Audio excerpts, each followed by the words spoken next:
The Big Show. You know him, you love him, you follow him on social media at Greg Cosell.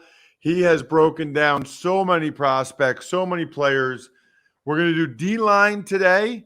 We'll do linebackers next Wednesday, and then defensive backs Monday of draft week, so that you guys know exactly what Greg thinks of the top prospects at each position well in advance of the draft, which is 2 weeks from today. Greg, let's start with the big news out of Baltimore, with them signing Odell Beckham Jr. Now, we know he didn't play last year, and I'm going to assume that he's not the player he was for the Giants 5 or 6 years ago. I guess my question is, when he last played in 21, played for Cleveland, then he played for the Rams. What is he? What can he still be? What did you see that year from Beckham Jr.? Because obviously, I mean, he helped the Rams win the Super Bowl. Yeah, and that's all we have, Ross. I mean, we really don't know what he is now. I think he's 31 years old, has not played in a year, coming off a significant injury. Thought he looked good with the Rams. He was on a team where he was not the primary receiver. He was not the number one. So he was, in a sense, a complementary receiver, and he filled that role extremely well. We know Sean McVay's offense is a really strong passing game with a lot of multiplicity to it. So he fit a role on that team and obviously helped them win a Super Bowl. At this point in time, just being honest, I don't think we know what he is. We also don't know potentially what this Ravens offense will look like. Not only do we not know about the quarterback situation, but it's a brand new offensive coordinator. They brought in Nelson Aguilar. We don't know about Bateman at this point in his career. He's been injured a lot. So we have no idea what, number one, what Beckham is, and number two, how he fits in with the other receivers, and number three, what the passing game is even going to look like. So there's a lot more questions than answers right now. And I think anybody who says that, oh, well, we know exactly what Odell Beckham is, you can't possibly know that. Totally agree. I will say, Greg, I kind of like their mix and match right now. Now, look, we always talk about the money is the money. I mean, I talked about it earlier in the week. I can't believe they gave him $15 million fully guaranteed. It certainly feels like that has something to do with Lamar Jackson and getting him signed and appeasing him. But, I guess there's some ifs with if Bateman's healthy, but Aguilar is a professional receiver. Yeah. Odell Beckham Jr. at a minimum, Greg, I think is a professional receiver. No question. You've got Andrews. So you've got some legit guys. I mean, I think off the top of my head, it feels like it's better than what they've had in the receiving core the last few years. No, I would agree. And you also will have I would assume, a brand new offense that's not built on what they've done in the past. Again, as of now, it's Lamar Jackson because he's not been traded. So they're starting from scratch, really, I would assume. Now, I would assume they'll keep in elements that makes Lamar if he's the quarterback. But I would also think that with Todd Monken there, that the pass game would become different. There's always a learning curve when that occurs. Yeah, that's a good point, Greg. I hadn't thought about that. That's a good point. I also would say, if they think Odell Beckham Jr. is a high-end one, that would surprise me. But we shall see. I'm also a little surprised. Jeffrey Okudah got traded from the Lions to the Falcons for a 5th-round pick. Greg, he was a 3rd overall pick.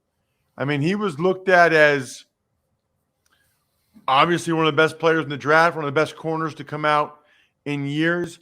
What have you seen from Okudah on tape his first few years in the NFL? I think the reason he was traded and the concern was that he did not play man coverage as well as was hoped and expected when he was drafted. Because keep in mind, this is a team under Aaron Glenn that plays a lot of man coverage. And Okudah was brought in to be a press man corner. That's what his tape indicated in college, and that's what the thought was when they drafted him at number 3. And he just didn't play it, Ross, as well as they hoped. It's as simple as that. And the fact that they went out and signed Emmanuel Mosley and Cameron Sutton kind of told you that something was up. And quite honestly, I thought Jerry Jacobs, number 39 a year ago, played pretty well on the outside for them. You could even argue he played more consistently than Okudah when Okudah was in the lineup. So in their mind, Okudah was an expendable player, and obviously they did not get very much for him. So the league is not seeing him as, hey, we need Okudah because he's going to line up and play press man. And in this league, your corners need to be able to play press man at some point. Okay. He's long, he's fast, and they played press man a lot at Ohio State.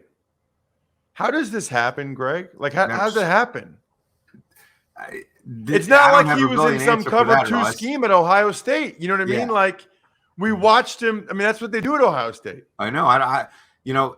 Look, you and I both know that happens quite a bit with all positions from college to the NFL, making the transition.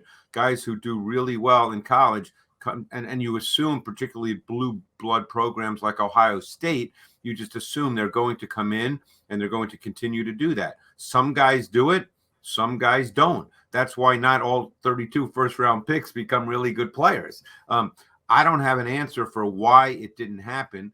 I will say that watching Okudah on tape with the Lions, I thought he looked a little stiff, which maybe I missed it. Maybe some scouts would say, hey, he was stiff at Ohio State too. I didn't quite see that watching him at Ohio State, but he looked a little stiff to me watching his Lions tape, and it just never worked out with the man-to-man coverage ability that they anticipated when they drafted him.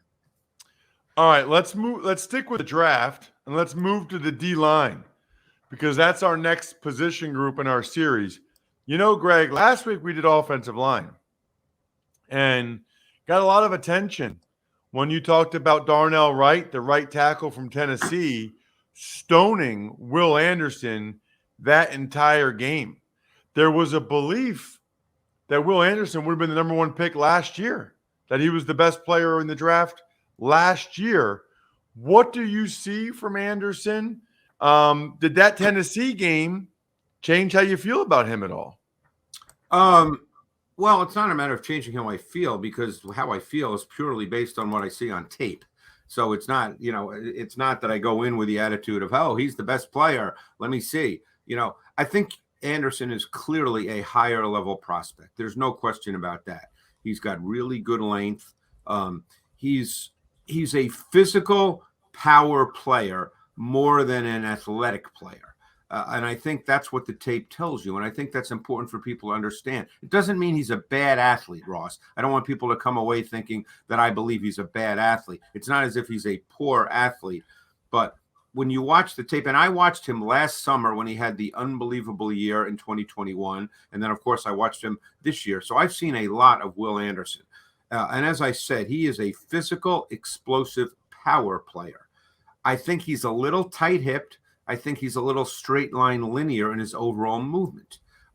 And again, you can be really, really good in the NFL playing that way, but I think you have to understand that. And it's funny because at the combine, and again, the combine is not football, but, teams look at that, as you well know. You could watch Will Anderson run through the drills that required kind of loose hips and see that compared to, let's say, the Nolan Smiths, the Will McDonalds of the world, even the Byron Youngs from Tennessee, that he just looked a little stiffer. That's who he is. But he's still a good prospect. I think there would be, in my mind, some legitimate questions about his ability to beat quality O tackles in the NFL one-on-one on a consistent basis. I think because he is a little stiff. We'll see.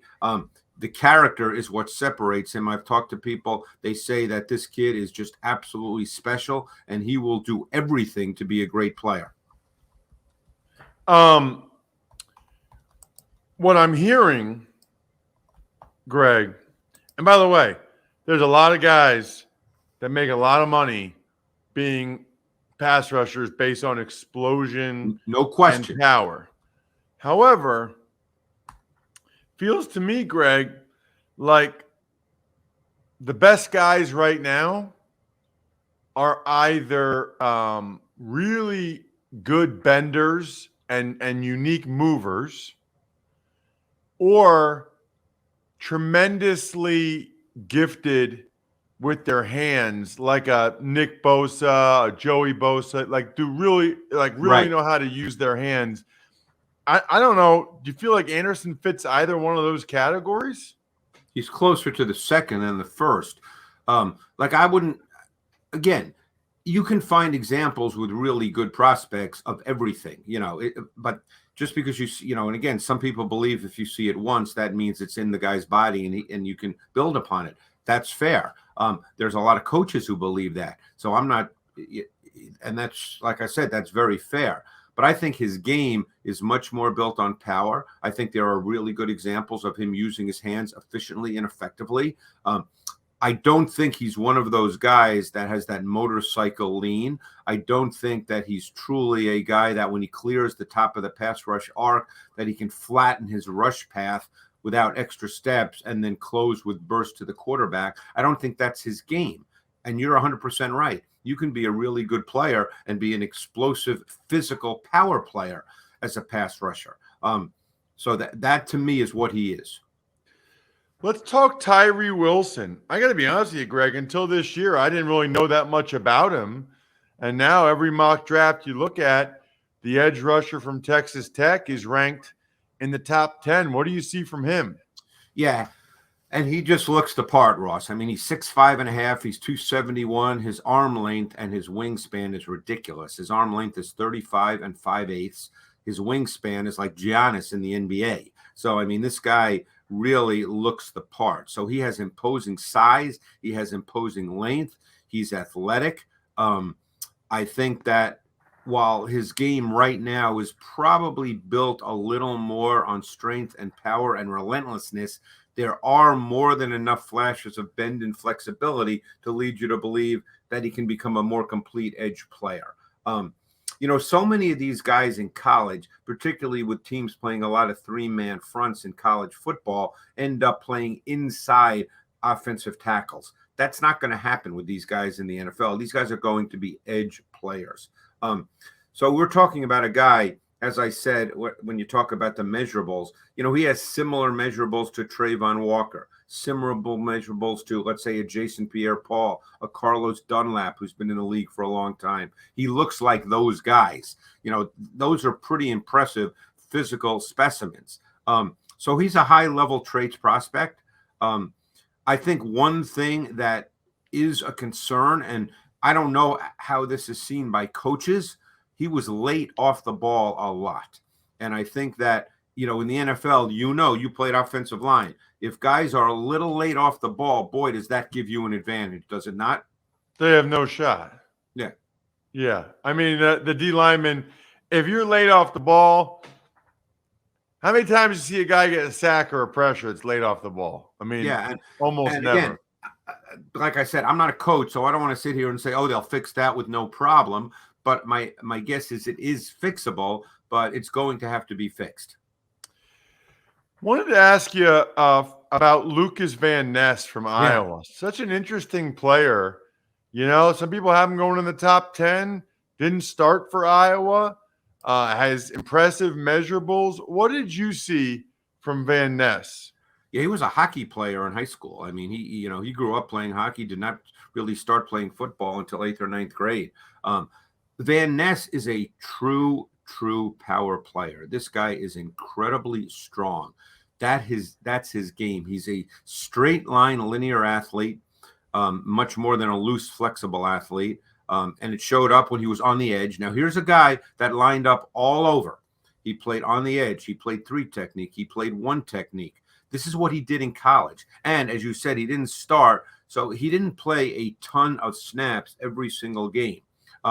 But you watch him, for instance, against Paris Johnson, the left tackle from Ohio State, who many think will be a top 10 pick in the draft. And he just drove Johnson right back into the pocket.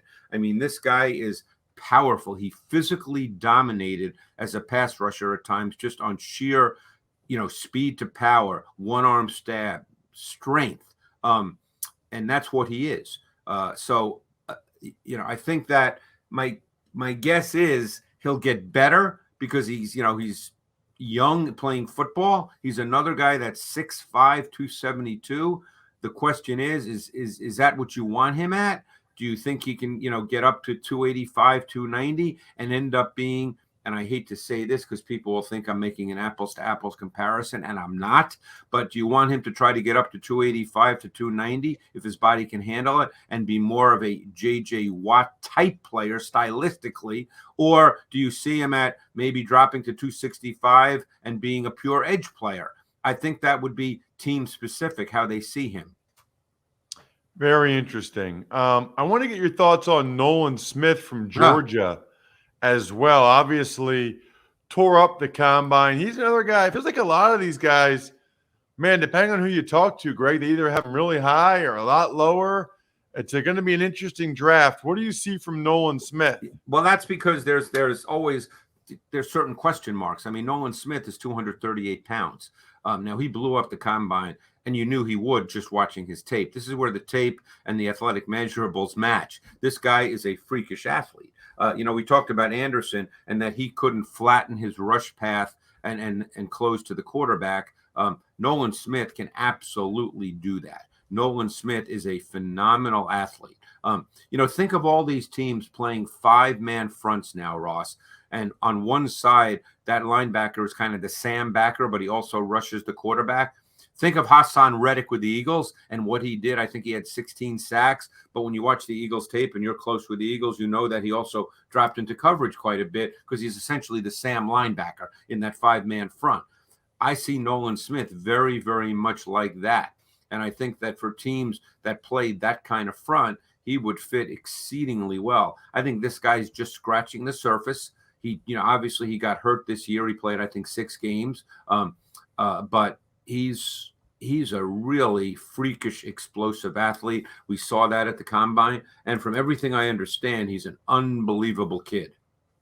Well, speaking of freakish athletes, Greg, let's go inside and talk about his teammate, Jalen Carter from Georgia. I know we don't get into the off-the-field stuff with you. I want to get on the field stuff. He's another guy that some people thought might have been the number 1 pick last year if he had been allowed to come out. Yeah. Everybody talks about how much he stood out on the Georgia defense that had the number 1 pick in Trayvon Walker. Strictly as a player, Greg, just how good is Jalen Carter and what makes him so good? Yeah, it's funny you say that because I remember watching Georgia last year, and I watched them over and over and over again because they had so many players. And number 88 was the one who stood out the most. It's funny. I watched them this year, and then there's another guy who stands out all the time, and he's a true freshman. So, that's the way Georgia is because they get all these 5-star players. But Carter has everything you would want. There's no question. I mean, this guy is athletic. He's quick. He's explosive. He plays with strength. He plays with power. He's got strong, heavy hands. I mean, this guy tosses 300-pound offensive linemen out of the way. I mean, he's got light feet. He's got easy movement. With Georgia, often players don't play a ton of snaps. Over the last 2 years, he played 392 snaps in 2022 and 396 snaps in 2021. So he doesn't play a lot of snaps, but that's true with a lot of Georgia's defensive linemen because they have so many of them. And again, we don't know the reason. Obviously, teams would talk to Kirby Smart and people in Georgia and find out why. But there's no question that this guy is a big-time prospect whose traits and his tape clearly show a high first-round type player. So, there's not a lot of negativity in his tape.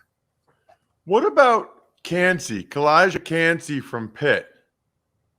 Yeah, he is a really fascinating player. Again, as you know, there are a lot of teams that have what are called critical factors, and they work off that. And there might be some teams that he's not even on their draft board because he's 6'1", 281 pounds, okay? And, there's as a 281-pound defensive lineman, predominantly a defensive tackle, teams might say, hey, we don't do that. This guy he looks different on tape, Ross. I mean, this guy there's no mystery to the way this guy plays. He's quick, he's sudden, he's explosive. His first step acceleration and explosion and his contact balance. You watch him and he almost looks like a running back playing defensive tackle. And his reactive athleticism, the way he can react and move and change direction is really high level. And the thing that really stood out to me is he took on double teams in the run game and not only stalemated them, but there were times where he beat the double team and made the tackle. So this guy, because he has such a low center of gravity, is kind of able to hold the point more than I think people would assume based on the fact that he's 281 pounds. We know he ran a 4.67 40. I mean, that's ridiculous. He's 281 pounds. So you're dealing with a guy that is a high-level disruptor, and he can rush the quarterback. And that's the critical piece here. This guy can truly rush the quarterback. Last guy I want to get your opinion on, Greg, is Brian Bresee from Clemson. I remember him coming out as the number 1 ranked high school player in the country, and as a true freshman, did a lot of good things. In the last couple of years, not as much. Yeah, no, I remember. He was clearly the number 1 player coming out. I think he might be from Maryland, if memory serves me correctly. Yeah, Damascus, Maryland. Yep. Yeah. Obviously, he does not have a ton of college playing experience due to injury. He does have pretty high level traits. I mean, he's got size. He's 6'5 and a half, 298.